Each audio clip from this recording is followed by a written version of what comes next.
Imagine you're having a coffee in a cozy Dutch cafe.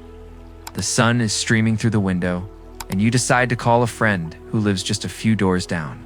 But when they answer, your phone buzzes with a startling notification. Welcome to Belgium. Roaming charges may apply. You haven't moved from your seat. This isn't a glitch. It's daily life in the town of Bar-Hertog, dizzying puzzle where the borders of Belgium and the Netherlands don't just meet, they intertwine like strands of spaghetti. Here, the line between countries runs through buildings, down the middle of streets, and across front yards. Whether you're a Belgian citizen or a Dutch one can depend entirely on which side of your front door you happen to be standing. This is the bewildering world of enclaves and exclaves, the borders that time forgot, and they reveal a hidden layer of absurdity etched onto our world map. To understand how such a situation is possible, we have to first define our terms. An enclave is a piece of a country that is entirely surrounded by the territory of another nation. Think of it like an island of one sovereign state, but located entirely within the borders of another. An exclave is the same piece of land, but viewed from the perspective of the country it belongs to. It is a part of that country, but physically separated from the mainland. Bar-Hertog, for instance, is a collection of Belgian enclaves sitting inside the Netherlands. From Belgium's point of view, these patches of land are exclaves, cut off from their motherland. These geographical oddities are not mere cartographic quirks. They're the direct and often unintended consequences of history. The origins of these bizarre borders almost always lie in the distant past, in the complex and often opaque dealings of medieval lords and colonial powers. The story of Bar-Hertog begins not in a 20th century treaty office, but in the 12th century, with a series of land deals between the Lord of Breda, in what is now the Netherlands, and the Duke of Brabant in modern-day Belgium. They essentially divided up a patchwork of farming estates and fields. Over subsequent centuries, as the feudal systems faded and the modern nation-states of the Netherlands and Belgium solidified, these old property lines were mistakenly or lazily elevated to international borders.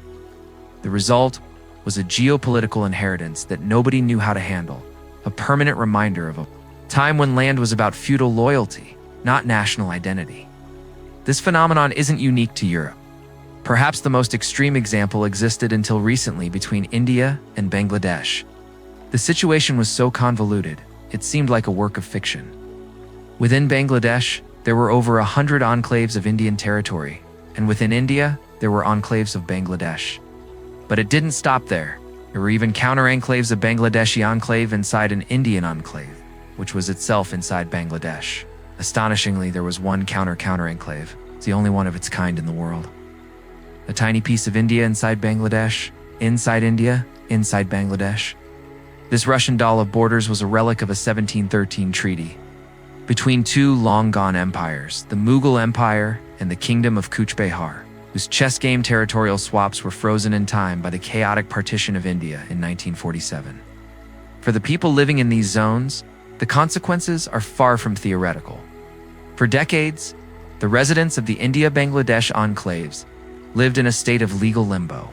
They were effectively stateless, unable to claim the citizenship of the country that surrounded them, because they were technically on foreign soil, cut off from the services of their motherland, which was inaccessible without crossing an international border.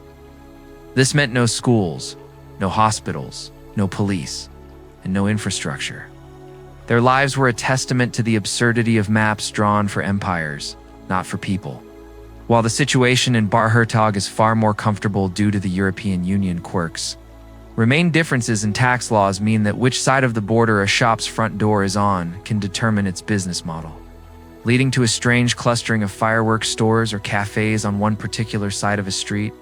The story of these borders, however, is not entirely static.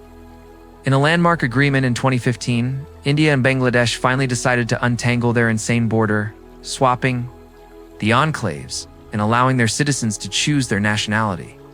It was a rare moment of pragmatic diplomacy that sought to correct a centuries-old mistake. This solution highlights the core problem. These borders are artifacts. They are the ghosts of forgotten treaties, lazy mapmakers, and empires that no longer exist. They persist.